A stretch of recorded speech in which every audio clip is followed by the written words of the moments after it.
nuestro estudio. Continuamos estudiando el Evangelio de Juan. Como saben, estamos estudiando verso por verso y capítulo por capítulo el Evangelio de Juan. Estamos en el capítulo 1, en el versículo 14. Estamos estudiando el Evangelio de Juan y hoy vamos a estudiar nada más el 14, aunque vamos a dar una peinada a lo que viene. Porque son 9 puntos muy importantes que yo te invito a que en la semana estés meditando, los escudriñes, los estudies. Y vamos a dar inicio en el Juan capítulo 1 del versículo 14 en adelante. Dice: y aquel verbo fue hecho carne y habitó entre nosotros. Y vimos su gloria, gloria como la del unigénito del Padre, lleno de gracia y de verdad. Juan dio testimonio de él y clamó diciendo: este es de quien yo decía, el que viene después de mí es antes de mí, porque era primero que yo. Porque de su plenitud tomamos todos, y gracia sobre gracia. Pues la ley por medio de Moisés fue dada, pero la gracia y la verdad vinieron por medio de Jesucristo. Estos pasajes son los que vamos a estudiar este domingo y el próximo. Yo quería estudiar todos estos el día de hoy, pero no nos va a alcanzar el tiempo. Nada más vamos a estudiar un solo versículo. Porque en este versículo encontramos 4 principios muy importantes, 4 mensajes sumamente importantes que tú y yo tenemos que entender. Número 1, dicen, y aquel verbo fue hecho carne, ¿no? Y es lo que vamos a estudiar el día de hoy. Y vimos su gloria, la del único Hijo de Dios, como ya lo hemos estudiado. Solo Dios tiene un solo Hijo y Él es el que extiende precisamente la cobertura de hijos a todo aquel que es de la fe en Cristo Jesús, lleno de gracia y de verdad. Y Juan dio testimonio. Si algo hizo Juan fue cumplir esa profecía que viene en Isaías capítulo 40, precisamente donde dice: voz que clama en el desierto, preparad el camino para Jehová. Y vemos cómo este cumplimiento, tenemos que recordar que la Biblia se divide en 2, Antiguo y Nuevo Testamento. El Antiguo Testamento son las promesas, son las profecías, y en el Nuevo Testamento es el cumplimiento de las profecías, el cumplimiento. Y cuando vemos en Isaías todas las profecías que hay sobre Jehová, vamos al Nuevo Testamento y vemos el cumplimiento en el Hijo de Dios. Y dice que Juan fue el que dio testimonio de él y clamó diciendo: este es el de quien yo decía, el que viene después de mí es antes de mí. Esto lo vamos a estudiar el próximo domingo, porque era primero que yo. Porque de su plenitud tomamos todos. En Él somos plenos, amigos y familia preciosa. Solo en Él vas a encontrar una plenitud en todas las áreas de tu vida. Y gracia sobre gracia, pues la ley por Moisés fue dada, pero la gracia y la verdad vinieron por medio de Jesucristo. En el primer punto, que fue el que les marqué aquí en la presentación de la aplicación, es precisamente el versículo 14. El primer punto es: aquel verbo fue hecho carne y habitó entre nosotros. Es el primer punto que vamos a ver. ¿Qué es lo que Juan está enseñando aquí? Que el verbo se hizo carne. ¿Qué frase tan poderosa y tan profunda? Que el verbo se hizo carne y habitó entre nosotros. Si tú lo lees así, nada más dices: pues chido. Pero cuando te vas a Juan, versículo 1, ahí en mismo capítulo 1, que es el que yo les puse, cuando el mismo Juan está dando el contexto, dice Juan en el capítulo 1, versículo 1, en el principio era el Logos, el verbo. Y el verbo o el Logos estaba con Dios. Pero fíjate cómo termina esa frase. Y el verbo, el Logos, era Dios. Cuando te vas al original griego, te vas a ir para atrás cuando ves claramente que Theos, la palabra Theos, era el Logos. Que el Logos era el Theos, ¿cómo se llama? El Dios, el Todopoderoso, el Creador. Y ahí literalmente, cuando dice en el versículo 14 que el Logos o el verbo se hizo carne, está diciendo que Dios se hizo carne. En 1 Timoteo capítulo 3 hay un versículo impresionante, el versículo 16. 1 Timoteo capítulo 3, versículo 16. Puedes sacar tu Biblia, tu celular, tu iPad, tablet, o seguirnos en la aplicación donde vienen todos los versículos. Y en 1 Timoteo capítulo 3, versículo 16 dice: e indiscutiblemente grande es el misterio de la piedad. ¿Y qué dice? Dios fue manifestado en carne. Amigos, familia preciosa, jóvenes que nos acompañan este domingo, lo que más van a atacar en este mundo es la deidad de Jesucristo. Es lo que más van a atacar. Si tú vas a cualquier librería, sobran los libros que hablan sobre Jesús, sobran los libros que tratan de dar una explicación del personaje de Jesús. Del personaje de Jesús se ha escrito más que cualquier otro personaje de la historia. Se ha escrito más que de Napoleón, que de Carlos Salinas de Gortari, que de cualquier personaje de la historia, que de cualquier César. Se ha escrito más sobre Jesucristo que cualquier otro personaje. Ahora, lo más importante es cuáles son las fuentes para conocer en verdad la naturaleza de Jesús. Y ahí te vas a dar cuenta que literalmente muchos, no, que se fue a Cachemira, o que viene de la India, o que fue ese periodo donde no se habla de su infancia y su juventud, andaba en no sé dónde, y siempre te van a dar falsas historias, tratando de justificar todo lo que él hizo solo en 3 años de ministerio. Pero la Biblia claramente es el fundamento. La Biblia es la que nos enseña la naturaleza del Hijo de Dios. ¿Quién es? Su obra, el por qué estuvo aquí, qué fue lo que hizo y cuál es la importancia en tu vida y en mi vida. Y literalmente lo que la Biblia enseña es que Dios se hizo carne, como ya lo estudiamos en domingos pasados, como Isaías capítulo 35 nos habla de que no se pongan tristes. Dice, ¿sabes qué? Digan a los de corazón apocado, confíen, porque Dios mismo, dice Isaías 35, Dios mismo vendrá y os salvará, dice Isaías 35. Y cuando Dios mismo venga y os salve, estas van a ser las señales. Los ojos de los ciegos serán abiertos, la boca del mudo cantará. Esas son las señales cuando Dios mismo haya venido y venga a salvarlos. Isaías 35, 700 años antes de Jesucristo. Y si te vas a Mateo capítulo 11, como ya lo estudiamos también, en Mateo capítulo 11, el mismo Jesucristo le dice a los discípulos de Juan el Bautista: díganle a Juan que los ciegos ven, que los cojos andan y que los leprosos son sanados. ¿Qué es lo que le está citando Jesús? Isaías 35. ¿Qué es lo que Jesús mismo está diciendo sobre sí mismo?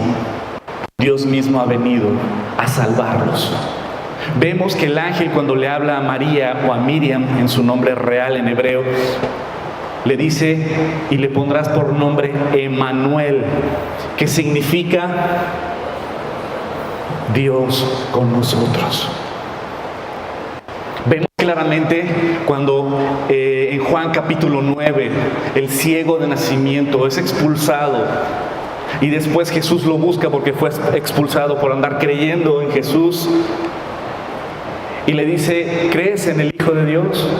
Y él dice: ¿quién es, Señor, para que crea en él?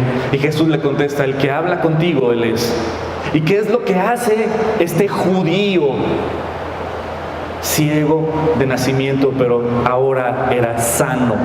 Le dijo: creo, Señor, y le prosquineo en el griego, le adoró. Un judío sabe que no debe de adorar a nadie sino a Dios mismo, y Jesucristo no lo detuvo. Otra, Juan capítulo 20, creo que también aquí lo puse. Tomás: yo no creo que Él sea el Dios encarnado. Yo no creo, ¿no? ¿Cómo crees que resucitó y todo? Y precisamente Jesús se le aparece a todos los discípulos y le dijo: Tomás, mete tus dedos en mis llagas y mete tu mano en mi costado, y ya no seas incrédulo, sino cree. ¿Y qué fue lo que Tomás le dijo? Señor mío y Dios mío. ¡Wow! N cantidad de pasajes que hablan y que nos enseñan de que el que se acostó en esa cruz no es un buen hombre, no es un profeta, no es un iluminado, es Dios encarnado, porque solo Dios podía salvarte a ti, podía salvarme a mí, porque solo un ser eterno podría pagar la deuda eterna, porque solo un ser perfecto y sin mancha podría pagar la deuda de los pecadores. Juan capítulo 20. Mira, pues aquí lo puse. Versículo 26. 8 días después estaban otra vez sus discípulos dentro y con ellos Tomás. Llegó Jesús estando a las puertas cerradas y se puso en medio y les dijo: paz a vosotros. Luego dijo a Tomás: pon aquí tu dedo y mira mis manos. Acerca tu mano y métela en mi costado, y no seas incrédulo, sino creyente. Versículo 28. Entonces Tomás respondió y le dijo: Señor mío y Dios mío. Y Tomás era judío. Versículo 29. Jesús le dijo: porque me has visto, Tomás, ¿creíste? Bienaventurados los que no vieron y creyeron. El primer punto importante que dice Juan 1:14 es que el Verbo se hizo carne, que el Dios creador de los cielos y la tierra se hizo carne y habitó entre nosotros.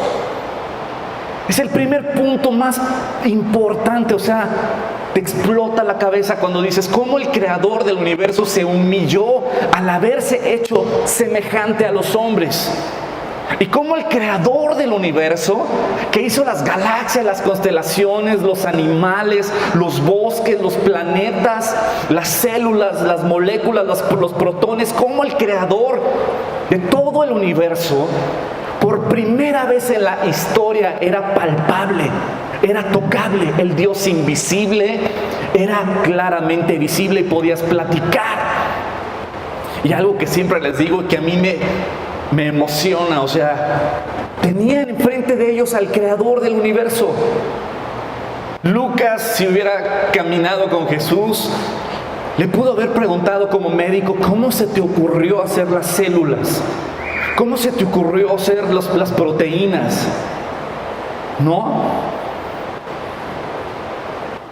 Le pudieron haber preguntado los grandes filósofos griegos: Jesús, ¿cómo fue que se te ocurrió hacer las constelaciones, las galaxias? ¿Cómo se te ocurrió la distancia exacta entre el Sol y la Tierra? ¿Cómo se te ocurrió las dimensiones perfectas y la distancia perfecta entre la Luna y la Tierra, ni tan lejos ni tan cerca como para que destruyera el planeta Tierra, sino todo con una perfección impresionante?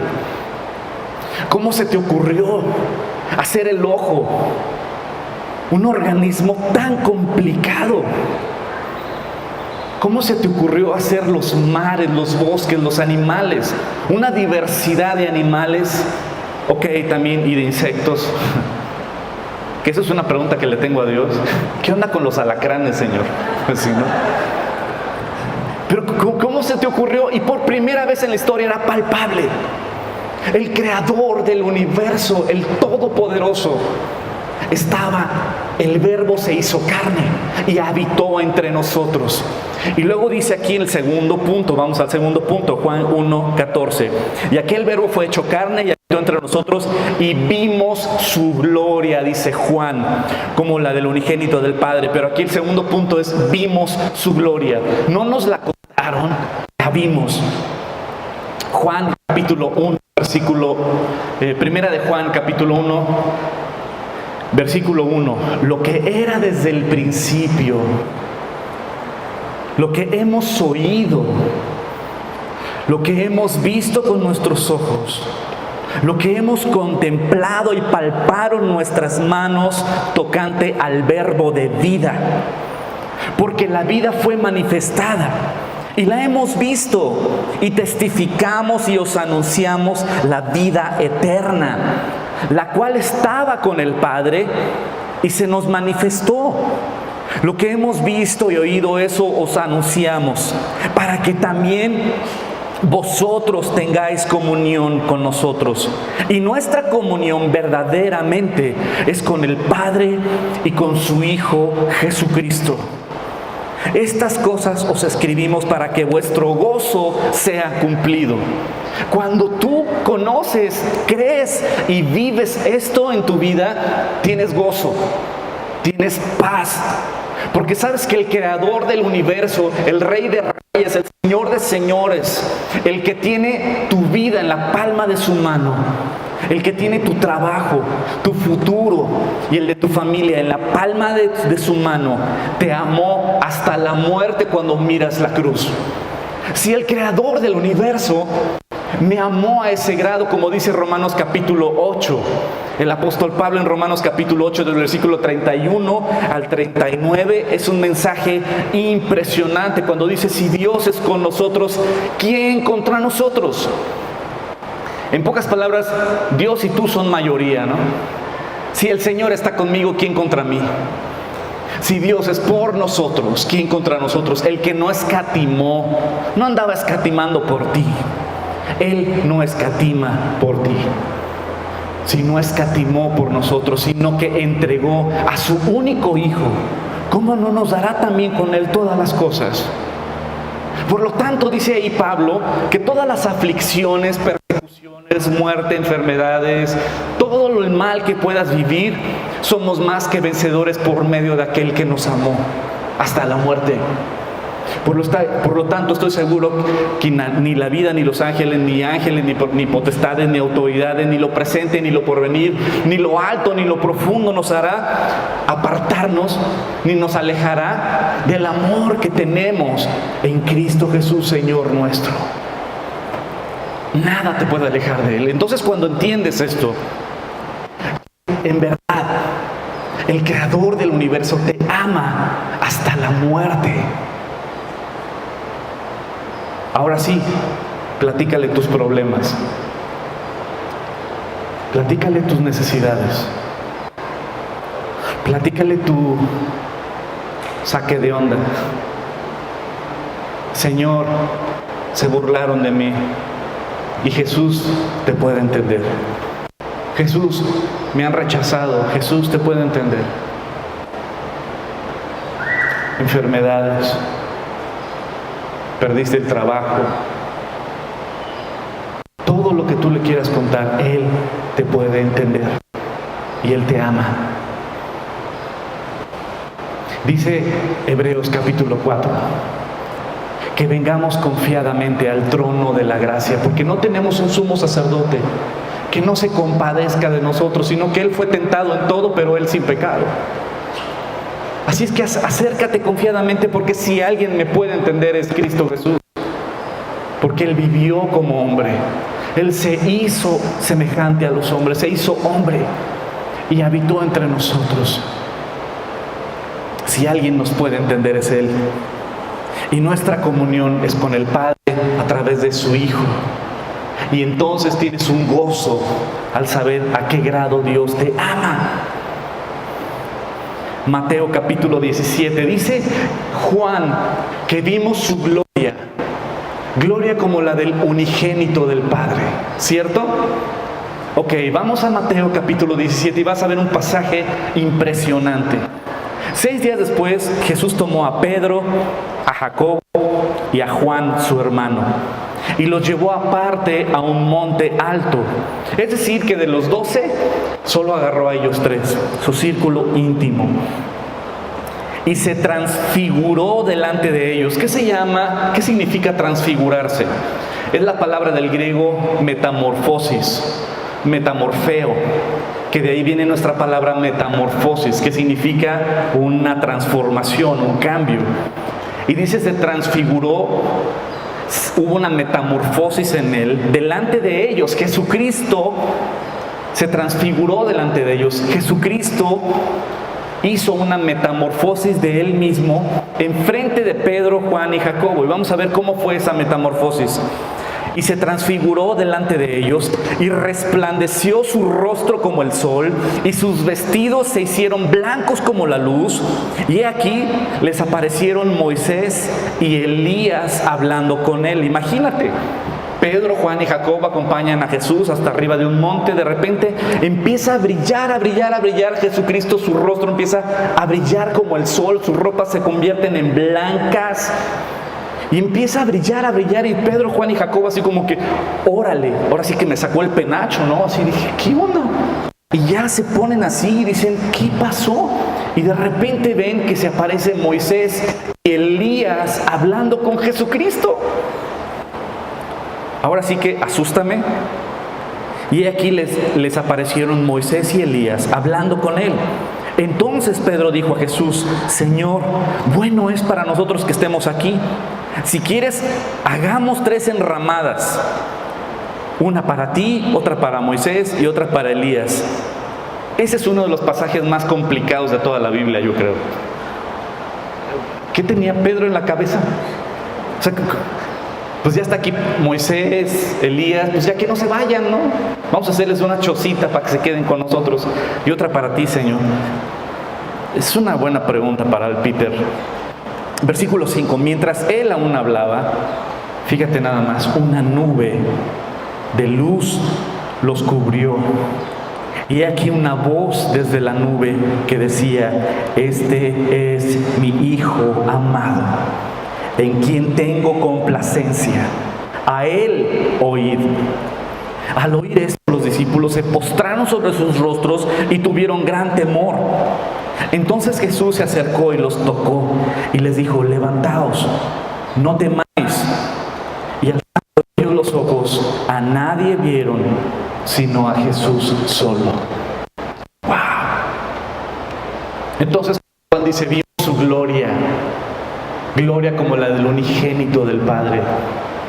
Juan es testigo de lo que está diciendo.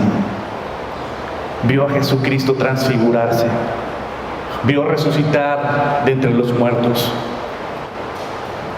lo vio irse elevando hacia el cielo, vio cómo resucitaba a un muerto de 4 días. Y cuando Juan dice, vimos su gloria, gloria como la del unigénito del Padre, fíjate lo que Juan dice en Apocalipsis capítulo 1 sobre la figura de Jesucristo, cómo es Jesucristo cuando Él regrese. Versículo 14, Apocalipsis 1:14 dice, su cabeza y sus cabellos eran blancos como la blanca lana, como la nieve, sus ojos como llama de fuego, y sus pies semejantes al bronce bruñido, refulgente como en un horno, y su voz como estruendo de muchas aguas. Tenía en su diestra 7 estrellas, y en su boca y de su boca salía una espada aguda de 2 filos, y su rostro era como el sol cuando resplandece en su fuerza. Cuando le vi, caí como muerto a sus pies, y él puso su diestra sobre mí diciéndome, no temas, yo soy el primero y el último. Y si tú lees Apocalipsis 1, versículos 7 y 8, te vas a encontrar que la palabra de Dios nos enseña que el mismo Jesucristo dice, yo soy el alfa y la omega, el principio y el fin, el que es, el que era y el que ha de venir, el todopoderoso. Y aquí Jesucristo dice, no temas, yo soy el primero y el último, el que vivo y estuve muerto, mas he aquí que vivo por los siglos de los siglos, amén. Tengo las llaves de la muerte y del Hades. Entonces, cuando entiendes este pasaje, cuando crees este pasaje, que Jesucristo mismo es Dios encarnado, puedes entender este pasaje donde dice, y aquel verbo que era Dios se hizo carne y habitó entre nosotros, y vimos su gloria. en base a todo y a mucho más de lo que les acabo de explicar. Él literalmente vio la gloria de Jesucristo. Y la otra parte, el punto 3 es, y vimos su gloria, gloria como la del unigénito del Padre, el único Hijo de Dios. Y como ya lo hemos estudiado, Efesios capítulo 1, versículo 5 dice: en amor, habiéndonos predestinado para ser adoptados hijos suyos por medio de Jesucristo, según el puro afecto de su voluntad. Gálatas 3, versículo 26.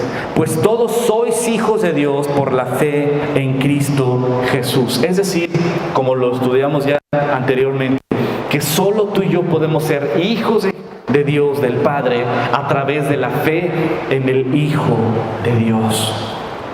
Juan capítulo 1, versículo 14, en el último punto, que es el punto 4, lleno de gracia y de verdad. Dice: y aquel Verbo fue hecho carne y habitó entre nosotros, y vimos su gloria, gloria como la del unigénito del Padre, lleno de gracia y de verdad. Y la palabra lleno es la palabra pleres, haris kai aletheia. Ya después me corrige mi maestra de griego. La pronunciation, si mi inglés es bien huasteco, imagínate mi griego, pues está peor, yo creo. Pero la palabra pleres literalmente significa lleno, full, como dice el gabacho, completo. Y esta misma palabra pleres aparece en muchos otros pasajes, pero a mí me dejó mucho más claro la palabra lleno o la palabra pleres en Mateo capítulo 14, versículo 20, cuando dice: y comieron todos y se saciaron y recogieron lo que sobró de los pedazos, cuando Jesucristo multiplicó los peces y los panes, ¿se acuerdan? Y ya una vez que comieron todos de la multiplicación de los peces y los panes, los discípulos empiezan a recoger todo lo que sobró en canastas. Y aquí dice precisamente: y recogieron lo que sobró de los pedazos, 12 cestas llenas. Ahora eso es más visual, ¿no? Muy gráfico. Cuando ves una cesta o una canasta completamente llena, ¿cómo te la imaginas? O sea, pues literalmente casi desbordándose, ¿no? Está llena. Cuando Jesucristo, dice la palabra de Dios, que estaba completamente lleno de gracia y de verdad. La palabra gracia es la palabra charis, y esta palabra literalmente significa un regalo o un beneficio. Y esto, por ejemplo, en Efesios capítulo 2, versículo 8, es la misma palabra. Porque por un regalo, por un beneficio de Dios, sois salvos por medio de la fe, y eso no de vosotros, pues es un don, un regalo de Dios. Y la palabra verdad, que es con la que vamos a terminar. La palabra verdad es la palabra aletheia, y es Juan capítulo 14, cuando Jesucristo también es la misma palabra que se utiliza ahí. Cuando dice: Jesús le dijo: yo soy el camino y la verdad y la vida, y nadie viene al Padre sino por mí. La palabra verdad. Ahora quiero que concluyamos esta idea que Juan nos está expresando en el capítulo 1, versículo 14, cuando dice: y el Verbo, Dios mismo, se hizo carne y habitó entre nosotros, y vimos su gloria, gloria como la del único Hijo de Dios, del unigénito del Padre, lleno, completo, lleno de gracia, lleno de ese regalo que nosotros no merecemos, lleno de esos beneficios que nosotros no merecemos, lleno de gracia, pero también de verdad. Y ahora vamos a terminar con este pasaje sobre la verdad. Si algo pulula, es que la verdad es relativa. Cada quien tiene su verdad, y es lo que más y más y más va a proliferar. Cada quien tiene su propia verdad, y cada quien tiene el derecho de vivir a como le place, ¿no? Y este humanismo que nos inyectan hasta el tuétano, nos enseña que la verdad es relativa. Y es curioso que para los relativismos, para todos los que son relativistas, que para el relativismo la única verdad absoluta es esa. O sea, dicen, la verdad es relativa, y mi pregunta es, ¿eso es relativo o es absoluto? No, eso es absoluto. Ah, ok. La verdad es relativa. Y dices, dentro de este mundo, por eso estamos como estamos. Por eso nuestra sociedad está como está. Porque no hay un parámetro. Una vez platicaba con un relativista y le decía, ok, te la voy a comprar. Digamos que es relativo todo. ¿Sale? Va. ¿En qué te basas para decir qué es lo correcto y qué es lo incorrecto? Quitemos la Biblia, quitemos a Dios de este mundo. ¿Qué es incorrecto y qué es correcto? Las leyes van a ir siendo modificadas en base a gente incrédula que literalmente quiere implantar su propia convicción. Supongamos que la mayoría del Congreso de senadores y diputados son ateos. Ellos van a implantar, ¿qué van a implantar? Un ateísmo. Si la mayoría fuesen a favor del aborto, ¿qué van a implantar? El aborto. Si fueran a favor de la unión entre las personas del mismo sexo, ¿qué van a implantar? ¿Y quién les va a decir qué es lo correcto y lo incorrecto? Nadie tiene el derecho. ¿Por qué? Porque la verdad es relativa. Pero como ellos están en autoridad, por ello ellos van a determinar a nivel nacional lo que es correcto para nuestro país. De la misma manera así ha sido todo el tiempo, desde años y años y años. Es curioso que los únicos que manejan absolutos o dictan absolutos son aquellos que implantan las leyes en nuestro país. Pero en este humanismo nos enseñan un relativismo. Esta sociedad es relativista. Si tú crees en Jesús, está chido por ti, pero si yo quiero seguir el budismo, es chido por mí. Esa famosa frase que dicen los gabachos, you are okay, I'm okay. Es decir, todos estamos bien. Tú estás bien, yo estoy bien. Lo que funciona para ti, bien, bro. Pero también lo que funciona para ti no funciona para mí. Pero lo que funciona para mí, pues chido, ¿no? Entonces, todos estamos bien. Eso es relativismo, familia querida.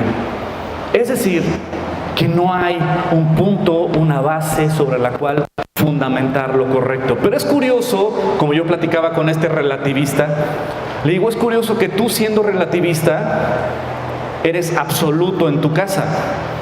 ¿Por qué? Porque si tu hijo te dice, llegando a la secundaria, papá, he decidido dejar la secundaria y como que no siento, o sea, en mi corazón no siento seguir con la secundaria, ¿qué le dirías a tu hijo? ¿Un absoluto o un relativismo? Hijo, lo que te funciona a ti bien. O tu hija de 7 años, mamá, fíjate que siento en mi corazón ya no comer frutas y verduras. O sea, como que en mi corazón siento, así como que tengo que ser honesta conmigo mismo, por lo tanto, seguir mi corazón, y mi corazón está en las pizzas, las hamburguesas y las papas. Entonces, como tú estás bien, yo estoy bien, tienes que respetarme. Por lo tanto, tienes que apoyarme. Si me amas, me vas a apoyar. ¿Qué le diría la mamá? ¿Un relativismo o un absoluto? Es un zape primero. Y ya después un absoluto, me vale, comes frutas y verduras porque te conviene. ¿Es un absoluto o es un relativo? Lávate los dientes, ¿es un absoluto o es un relativo? Báñate. ¿Vas a ir a la escuela, te guste o no? ¿Es un absoluto o es un relativo? Y los relativistas en su misma casa, en su mismo hogar, usan absolutos, sus propios absolutos. Pero cuando se trata de que un absoluto quiere ser autoridad o quiere ser autoridad para mí, como es el caso de Dios, ya no me gusta. Me gustan los absolutos donde yo soy el que dicto qué es lo correcto o lo incorrecto. Pero no me gustan los absolutos donde me pongo bajo la autoridad de alguien más. Ahí ya no me gusta. Ahí soy relativista. ¿Te fijas? No somos relativistas. Somos rebeldes.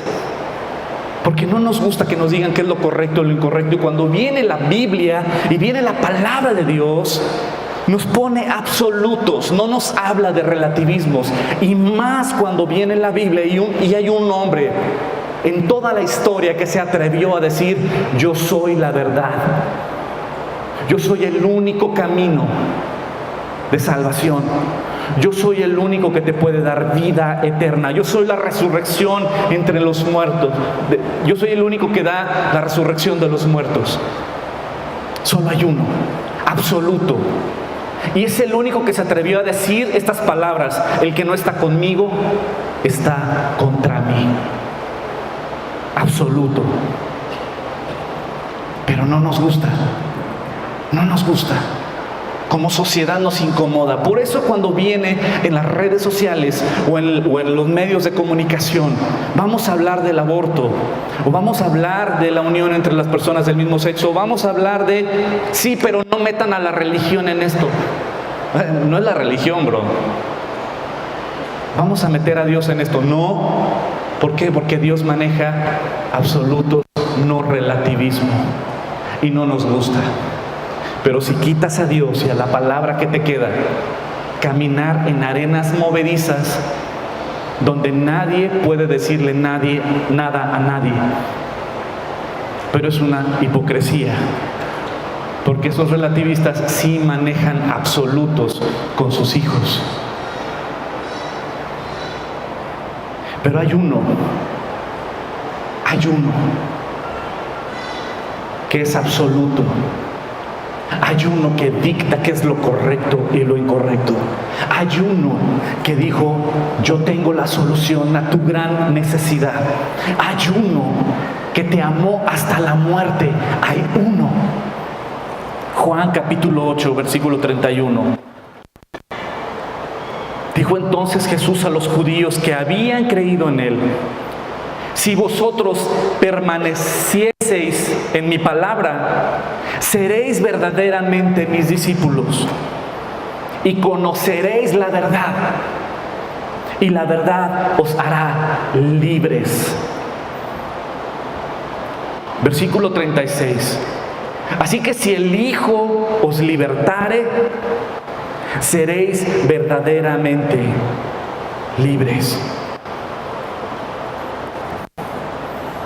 Ese es Dios. Contundente, claro, directo. ¿Dónde más? Jesucristo es el único que se atrevió a decir: yo soy la verdad. No te dijo: yo soy una de las verdades. Dijo: yo soy el único camino para llegar al Padre. No te dijo: pues es que todas las religiones conducen a Dios. Eso es falso. Y es ignorancia. Porque si tú conoces al Dios del Islam, por ejemplo, que es la religión más prolífera, y va a ser la mucho más prolífera en 10 años. El día de hoy hay más cristianismo que del Islam. Pero en 10 años el Islam va a dominar el mundo. ¿Y sabes por qué? Por una sencilla razón. Los cristianos tendemos de tener 8 hijos a 3, 2, 1. Y eso viene proliferando. Por lo tanto, de aquí a 10 años, las familias que creen en Jesucristo tienen un hijo, 2 hijos. ¿Sabes cuántos hijos tienen los del Islam? 5, 8, 10. Chécate de aquí a 10 años cómo va a estar el planeta Tierra.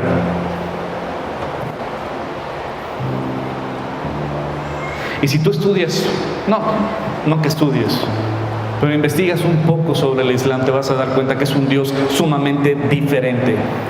Un Dios que les dice: pueden tener muchas esposas, cuando Dios dice: yo que hice a Adán y a Eva, para tener una esposa. Sí, pero David tuvo muchas esposas. Y Salomón tuvo, sí. Como una vez le hablaron al pastor Chuck Smith de preguntas y respuestas y le dijeron: a ver, pastor Chuck,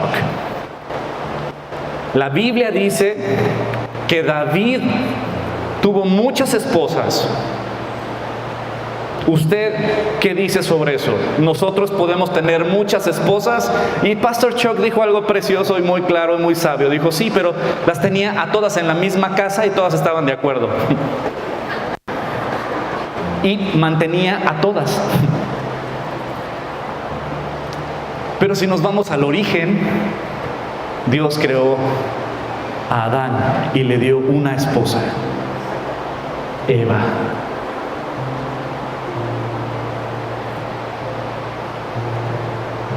Pero en cambio en el Islam vemos que podemos tener muchas esposas. Por otro lado, también en el Islam puedes casarte con una niña de 9 años. O más chica tal vez. Pero solo puedes tener relaciones con una niña hasta que cumpla los 9 años. Y dices, ok, ¿es el mismo Dios? Nel, perdóname. El budismo, para nada. El hinduismo, peor, son politeístas. Y aparte con dioses que ni existen. Es como creer en, no sé, en Zeus, Poseidón. Entonces cuando alguien dice, todas las religiones llevan al mismo Dios, digo, lee. Te vas a dar cuenta que nada que ver. Pero la verdad es relativa. Y para creer en la verdad, ¿sabes qué? Dios está dispuesto a presentar evidencia histórica. No estamos hablando de un Jesús inventado por alguien. Estamos hablando de un personaje histórico. Existió, nació, creció y murió públicamente. Y su tumba la puedes visitar el día de hoy, está vacía. Pero tú puedes ir a visitar la tumba de Mahoma. Sus restos están ahí. Tú puedes hablar de cualquier religión y sus líderes están en sus tumbas. Jesucristo dijo, yo soy la resurrección y la vida, y lo probó. Y la resurrección de Jesucristo, bueno, pues ya desapareció el cuerpo, nadie lo encuentra y dicen que resucitó. Eso es mentira. Históricamente, ya lo hemos hablado. Después de resucitado estuvo 40 días predicando el evangelio. Después de resucitado. Por eso la gente creyó en él. Por eso la gente dijo, yo te vi morir. Yo te vi morir. Fue una muerte pública, no fue una muerte secreta, fue una muerte pública. Yo te vi morir. Yo te vi ser desangrado, ser despedazado. Yo lo vi. ¿Cómo es posible que ahora esté predicándonos y con sus llagas, pero su cuerpo perfecto, perfecto? Después de resucitado, 40 días en la tierra predicando el reino de Dios. Por eso los cristianos de la primera época estuvieron dispuestos a morir, despedazados por los perros, por los leones, y no negaron su fe porque vieron que la resurrección es una evidencia histórica, es real, no una doctrina. Mi fe tengo convicción porque hay evidencia. Y si quieres debatir con otras religiones, evidencia es la clave. ¿Qué evidencia histórica? ¿Qué evidencia hay de testimonios? ¿Qué evidencia hay? Ante las pruebas legales también se somete. Como ¿se acuerdan? Este fundador de la escuela de leyes en Harvard. Fue fundador de la escuela de leyes en Harvard. Ahorita se me fue su nombre. Pero él retó a sus alumnos a que le comprobaran que es verdad la resurrección de Jesucristo. Con las leyes, con el método legal, perdón.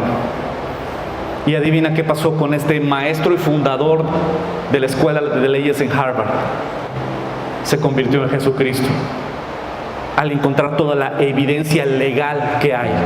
Y él se convirtió no solo a Jesucristo, sino fue de los principales defensores del evangelio. Mi fe tiene evidencia y es real, no es ficción, no es teoría.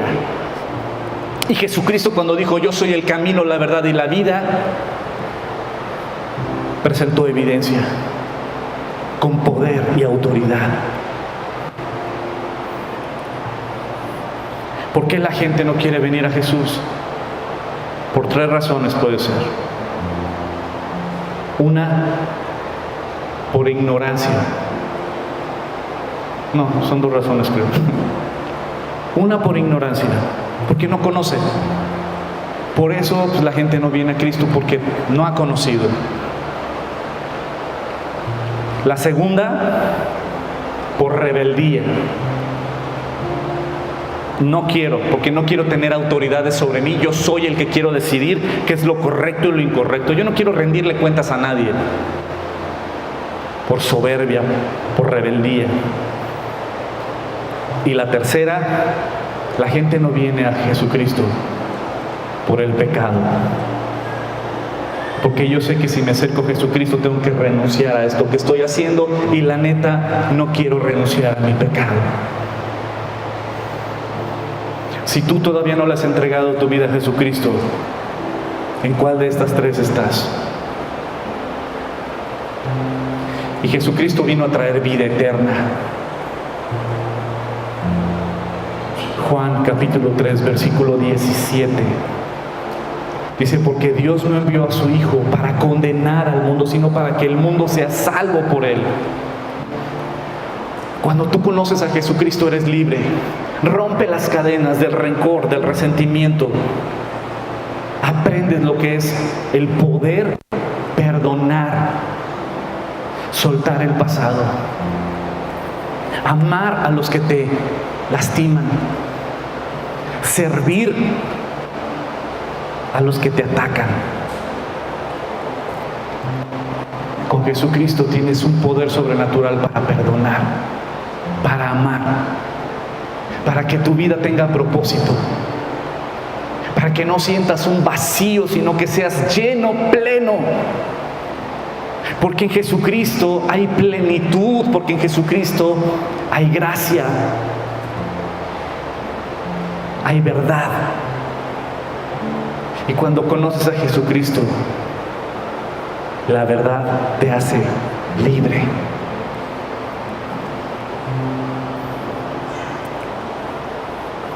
Y aquel Verbo fue hecho carne y habitó entre nosotros. Y vimos su gloria como la del unigénito del Padre, lleno de gracia y de verdad. En Él lo tenemos todo, amigos y familia preciosa. Hay propósito para tu vida. Hay respuestas a todas tus dudas. Hay esperanza a cualquier problema que tengas. Hay plenitud en ese vacío. Y esos desiertos se convierten en ríos de agua viva. En el Hijo de Dios hay una nueva vida. La decisión es tuya. El Señor está aquí hoy. Y Jesucristo no quiere que salgas igual que como entraste. Tú puedes tomar la decisión de salir igual como entraste. Deja que Dios te hable. De nada sirve. De nada sirve. Una persona que me decía, entrégale tu vida a Cristo. Y yo ponía, y estuvo 3 meses, muele. Y durante 3 meses la bateaba y le decía, respétame, pero qué tonto era. Creyéndome sabio me hice necio y me estaba perdiendo de la fiesta en Cristo Jesús. Hoy toma la decisión más inteligente que puedes tomar. Ponerte bajo la autoridad del Creador del universo, que te ama. Deja que su Espíritu Santo te llene y te enseñe el propósito de tu vida, que es mucho más allá de lo temporal y lo terrenal. Este mundo te va a vender que tu propósito en tu vida es ser feliz. ¿Qué es ser feliz? 1 kilo de chocolates, tener éxito, tener mucho dinero, comprarte un carro nuevo. ¿Qué es ser feliz? No hay nada para ti y para mí en este mundo. Estamos de paso. Y lo que Dios tiene para nosotros en su Hijo Jesucristo es mucho más allá. Sobrepasa la vida. Sobrepasa la muerte. Hay propósito eterno. Ven y conoce qué bueno es el Señor. Entrégale tu vida. Confía en Él.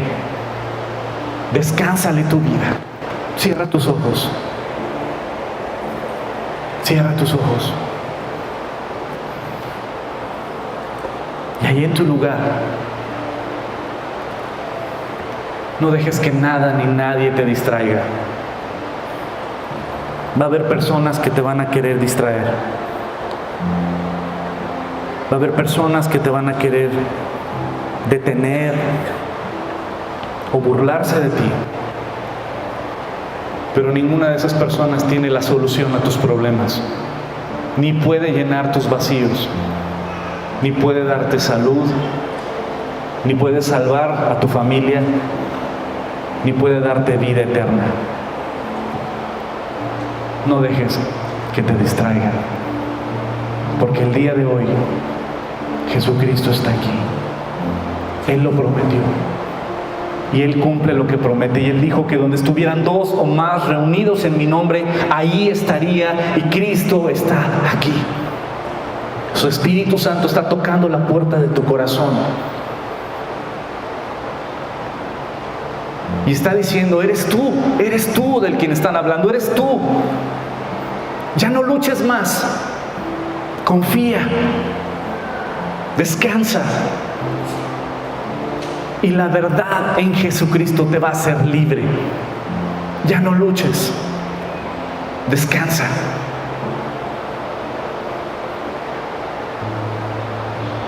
Entrégale tu vida. Entrégale tu vida. Ponte bajo su cobertura, su autoridad. Reconócelo como el Creador. Porque el Verbo se hizo carne. Entrégale tu vida. Y ahí en tu lugar, ponte en pie. Como una muestra pública de tu fe.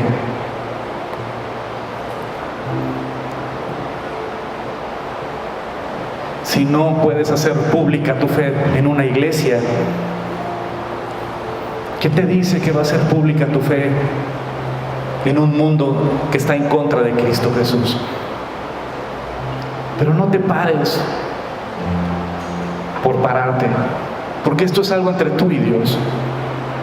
Esto es algo entre tú y Dios. Cierra tus ojos. No importa los que están enfrente, a un lado, atrás. No te avergüences de Jesucristo. Jesús dijo, aquel que se avergüence de mí delante de los hombres, yo lo negaré delante de mi Padre. Lo peor que te puede pasar es negar a Jesucristo. Solo por un novio, una novia, un amigo, una amiga, o el que dirán, qué barato. Él dio su vida por ti. No te avergüences de aquel que dio su vida por ti. Y si te avergüenzas de Él, llévate estas palabras toda la semana.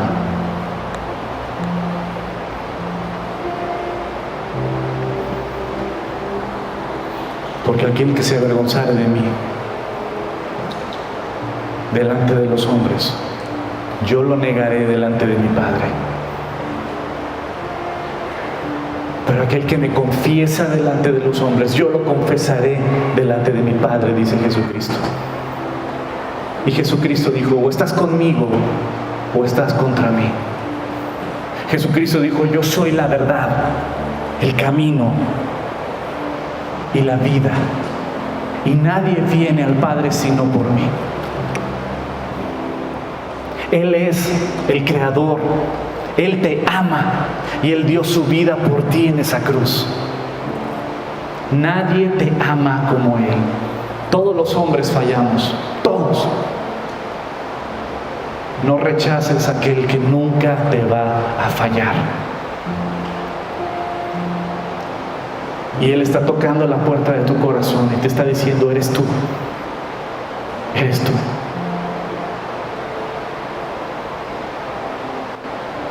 Si alguien está haciendo tropiezo para que tú te acerques a Cristo, toma una decisión.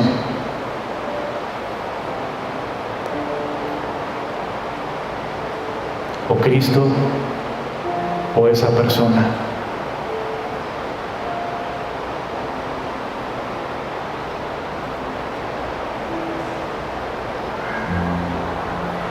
Y ponte en pie. No te avergüences, porque Él no se avergonzó de ti.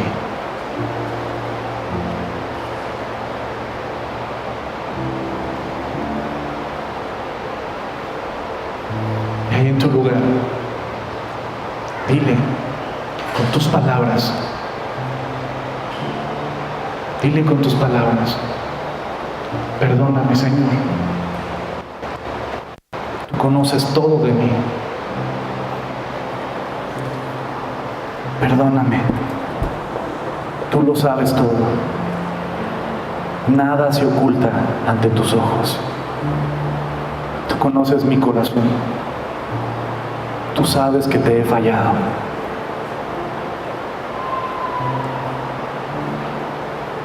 Te pido, Señor, que me perdones. Te entrego mi vida. Te entrego mi fe. Tú eres mi esperanza. Tú eres mi autoridad. Tú eres mi fortaleza.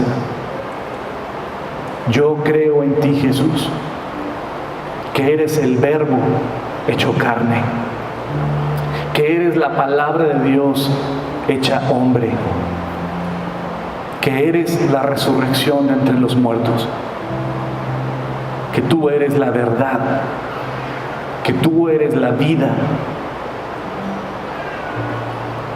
que tú eres mi buen pastor, que tú eres la luz. Yo creo en ti, Jesús, que moriste en esa cruz, cargando todo mi pecado,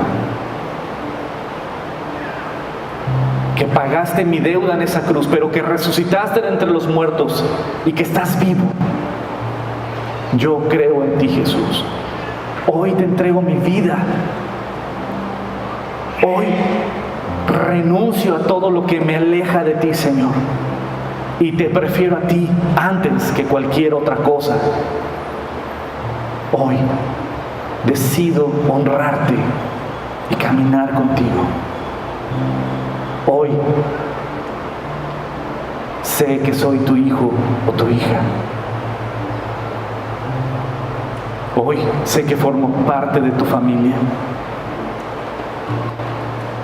y que públicamente declaro mi fe, Señor, que no me avergonzaré de ti jamás, sino que hablaré a otros de ti y de tus maravillas. Gracias, Jesús. Toca mi corazón. Lléname con tu Espíritu Santo. Lléname, Señor. Y gracias por aceptarme en tu familia, por adoptarme y hoy poderme llamar tu hijo. Gracias, Padre. Amén. Amén. Preciosa familia, que la gracia y la misericordia de Dios los acompañe toda la semana. Nos vemos, primero Dios, al ratito en Cinépolis a las 5 de la tarde. Que Dios los bendiga.